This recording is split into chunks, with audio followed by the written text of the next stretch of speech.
నమస్తే. బెల్లంపల్లిలో బస్టాండ్ కుంగింది అన్న విషయం మన ఛానల్లోనే ప్రచారం చేసినాం. అయితే ఈ కుంగింది అది ఒక 2 ట్రాక్టర్ల మట్టి పోసి దాన్ని ఆ గుంతను పూడ్చేసిండ్రు.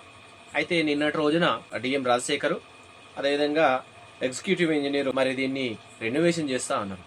రెన్యువేషన్ చేస్తారు కదా సార్. అయితే ఈ బస్టాండ్ నుండి బెల్లంపల్లి నుండి సుమారు 60 నుండి 70 బస్సులు రోజు ప్రయాణం అవుతాయి. ఒక్క బస్సుకు 25 మంది వేసుకున్నా కూడా సుమారు 6,000 మంది రోజు ప్రయాణం చేస్తూ ఉంటారు బస్సుల ద్వారా, ఆర్టీసీ బస్సుల ద్వారా. ఇంకా మనం అది నేషనల్ హైవే మన లెక్కలు వేసుకోలేదు, కేవలం ఈ బస్టాండ్ నుంచి వెళ్ళే బస్సుల గురించి మాత్రమే లెక్కలు వేసుకుంటారు. అయితే ఇక్కడికి సుమారు రోజుకు 6,000 మంది ఆ బస్టాండ్కు వస్తూ ఉంటారు. ఆ బస్టాండ్కు రోజుకు 6,000 మంది వస్తూ ఉంటారు. ఇక అట్లాంటి బస్టాండ్ ఎట్లుండాలి సార్? అట్లాంటి బస్టాండ్ ఎట్లుండాలి? ఎంత శుభ్రంగా ఉండాలి? శుచి లేదు, శుభ్రత లేదు, మొత్తం మురికి. దాన్ని మెయింటెనెన్స్ చేసేవాళ్ళు మరి ఏం చేస్తున్నట్టు అని చెప్పేసి ప్రజలు అడుగుతా ఉన్నారు.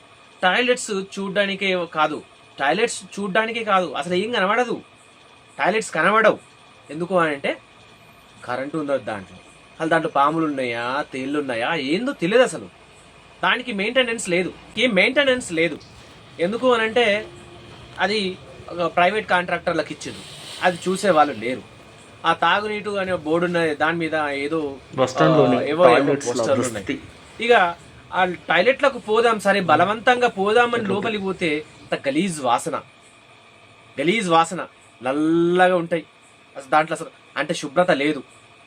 ఇక అటు మహిళా టాయిలెట్లలోకి అయితే మేము పోలేం, కానీ ఇటు పురుషుల టాయిలెట్లలోకి వెళ్ళి చూసినాం, ఏం కనబడతలేదు. మొత్తం చిమ్మ చీకటి.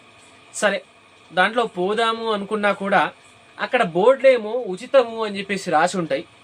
దాంట్లోకి పోతేనేమో పైసలు వసూలు చేస్తారు. మరి బస్ స్టాండ్కి సంబంధించిన టాయిలెట్ క్లీనర్స్ అవ్వచ్చు, వాళ్ళని ఏమంటారో తెలియదు నాకు. అక్కడ లెట్రిన్లను చూసుకునేవాళ్ళు. మరి ఈ బెల్లంపల్లి అనేసే కాదు, ఎక్కడ చూసినా కూడా బోర్డుల మీదనేమో ఉచిత టాయిలెట్లు అని రాసి ఉంటాయి. కానీ వాళ్ళేమో డబ్బులు వసూలు చేస్తూ ఉంటారు. ఎందుకమ్మా మీరు డబ్బులు ఎందుకు వసూలు చేస్తున్నారు? అక్కడేమో ఉచితంగా రాసింది కదా అని అంటే, సార్ మాకేం డబ్బులు ఇవ్వట్లేదు, ఇక మేమే శుభ్రం చేస్తున్నాం, కావాల్సింది ఉంటే మీరు ఇచ్చిన డబ్బులతోనే మేము పెనాయిళ్ళు అవి ఇవి కొనుక్కొస్తాం, శుభ్రం చేస్తామంటారు. అసలు ఈ బస్టాండ్లలో అంటే బెల్లంపల్లి అనేసే కాదు, ప్రతి బస్టాండ్లలో కూడా ఈ శుభ్రత లేదు. ఎవరు పోయిన దాంట్లో వాళ్ళే నీళ్లు కొట్టుకొని రావాలి. సరే, నీళ్లు కొట్టడం మంచి పద్ధతి, కానీ ఈ ఫ్రీ అని రాసేది ఉన్న దగ్గర కూడా డబ్బులు వసూలు చేస్తున్నారు కదా. దీన్ని ఏమనాలి మనం? దీన్ని ఏ విధంగా తీసుకోవాలి అని చెప్పి అడుగుతున్నారు ప్రజలు. సుమారు 6,000 మంది ఈ బస్టాండ్ నుండి ప్రయాణం అవుతూ ఉంటారు అని అంటే,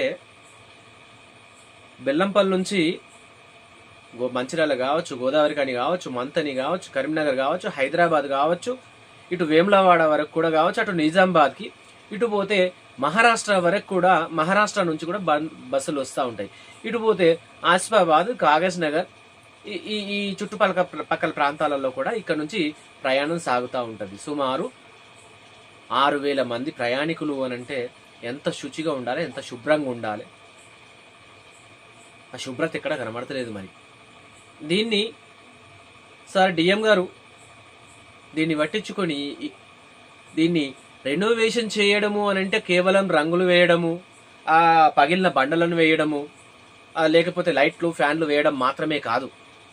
టాయిలెట్లు శుభ్రంగా ఉండాలి. ఎందుకనంటే ఎవరికి ఏ సమయంలో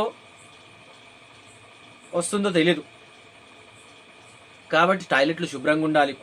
కూర్చునే కుర్చీలు ఉండాలి. అవేమీ లేవు.